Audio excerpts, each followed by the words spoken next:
you are an emotional coach. How does food or eating habits affect emotions?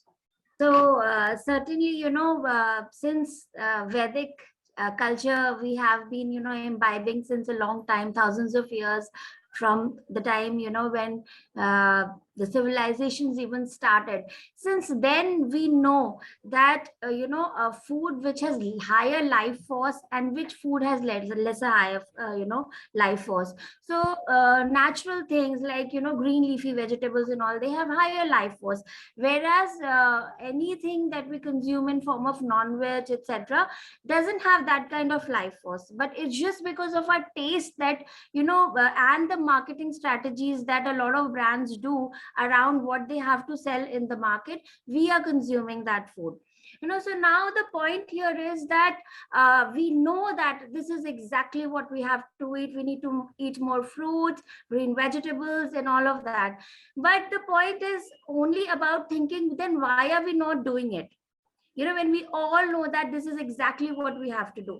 So then, that is the time when we have to take a step back and really see what's happening inside of us, which is leading to not to take those, correct actions. So what really happens is that when we do a little scan of our mind, we realize that it is because of stress, anxiety, loneliness, boredom, that a lot of times we tend to emotionally eat, binge eat, without even knowing that, we don't want to eat, but then we just tend to open the fridge and eat something, a nice cake. And actually what was happening in the mind was, I was stressed because somebody said something to me. Okay, that was happening in the back of my mind, and I just mindlessly went and took out that stuff and I ate it. So this is exactly what we really need to reflect back, that what's happening with me. Like one of my clients, she had been obese all her life, and she had tried everything under the sun to cure herself.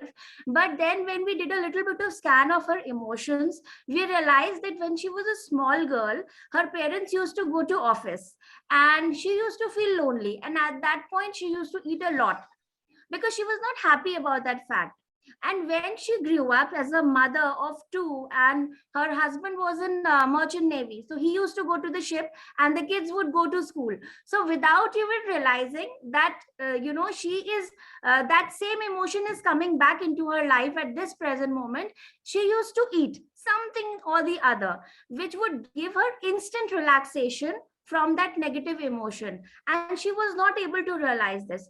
So what I'm trying to tell is that if we take a step back and see, why am I gaining all this weight? Why am I emotionally eating? And do a little bit scan of what emotions are triggering me to take that. Is it boredom? Because we are living in a life where we have social media all around us. People, quickly they want to see 10 things at a time. And if you're taken out of that situation, you feel bored. So a lot of people, even in office while working, they feel really bored. Sometimes it's fear. So, they just tend to munch something. Yeah. So once they emotionally eat, again, they victimize themselves by getting into a guilt trap, that, oh my God, I don't have any self-control. I eat, all junk. So it is a vicious cycle. So this is exactly what we have to understand. What is that negative emotion that is triggering you to go and take step towards eating something unhealthy?